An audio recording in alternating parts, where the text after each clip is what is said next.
Good evening student. बेटा last हमने लिया था स्टैंडर्ड 10th का topic, chapter number first chemical reaction and equation. और लास्ट में एक टॉपिक लिया था बेटा, what is a balanced and unbalanced equation. Okay, so unbalanced equation को हम एक और नाम देते हैं, व्हाट इज दैट। वो आपको लास्ट क्लास में रीड करवा चुकी हूँ बेटा, what is that, that is your skeleton equation. So mostly student are confused what is skeleton equation. You just have to say skeleton equation क्या होती है बेटा. Skeleton equation unbalanced equation होती है. So on the basis of that I explained what is a balanced equation, unbalanced equation in my last lecture. So बेटा आज आपके पास skeleton equation होगी, that means unbalanced equation होगी.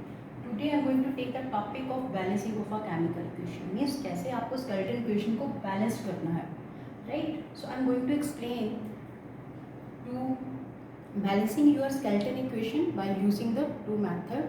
Out of two method, today I am going to take first method. The method name is your heat and trial method. What is that?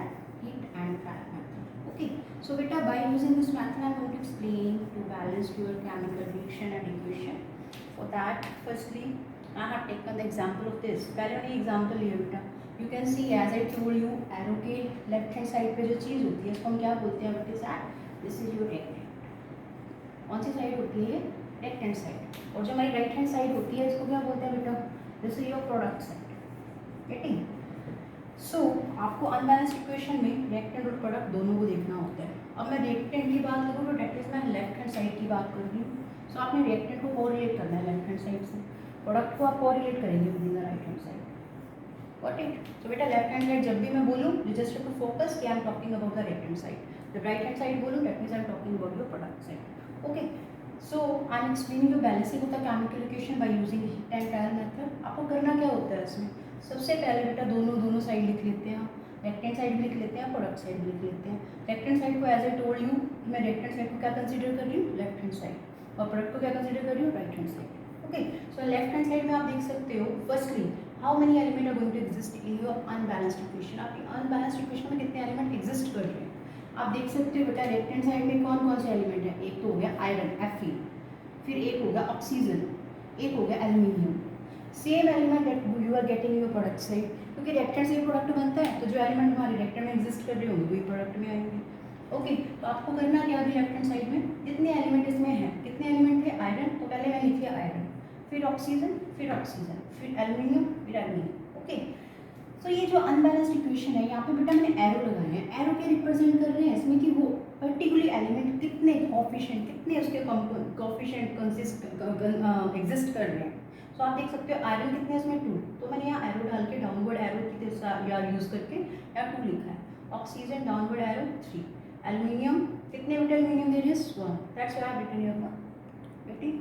सो यहाँ पे बेटा iron Fe, यहाँ oxygen, यहाँ aluminium. Left hand side पे as I told you इस rectangle वाली side में iron कितने थे 2, that's why I have written here 2. Oxygen कितने 3, that's why I have written here 3. Okay, aluminium कितने हैं 1, that's why I have written here 1 only. यहाँ पे भी वैल्यू लिखिए आप. यहाँ तक क्लियर.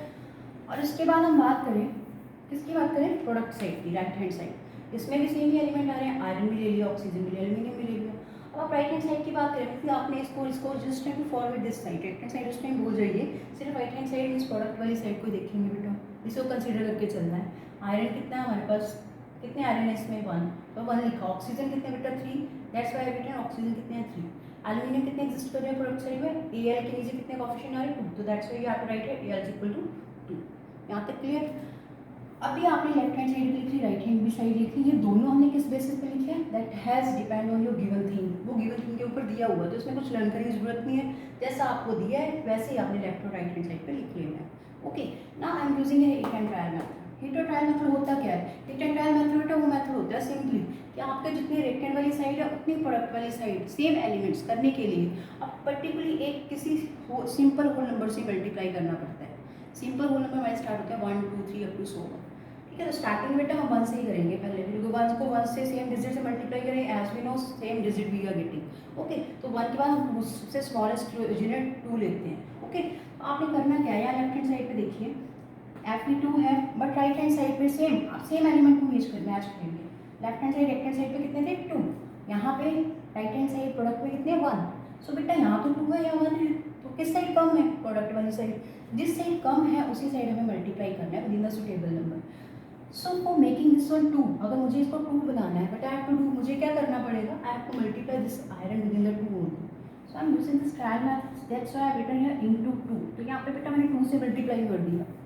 ओके, तो आपको I think you understood this thing कि 2 क्यों लिखा मैंने, क्योंकि मुझे आयरन को बैलेंस करना था. यहाँ पे तो आयरन ऑलरेडी 2 है, जिससे कम है वहीं पे हम उसको बैलेंस करने के लिए पर्टिकुलरली होल नंबर से मल्टीप्लाई करेंगे by using this trial. Okay, now come on this second oxygen. Oxygen देख सकते हैं लेफ्ट हैंड साइड पे 3 है, सेम ऑक्सीजन यहाँ पे भी 3 है.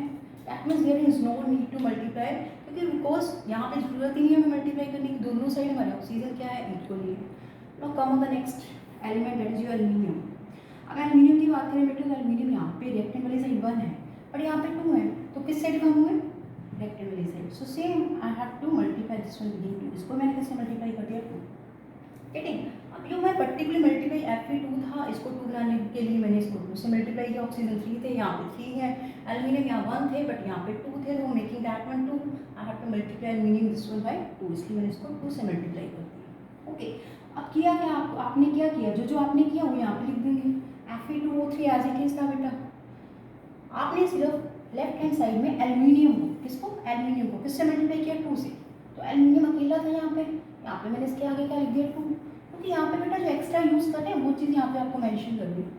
क्लियर. यहाँ पे प्रोडक्ट वाली साइड क्या था, एल्यूमिनियम भी 2, ऑक्सीजन भी जैसे हैं एज इट इज़ है, बट आयरन को आपने 2 से मल्टीप्लाई किया, तो यहाँ Fe आएगा, बस वहाँ पे आप 2 लिख देंगे.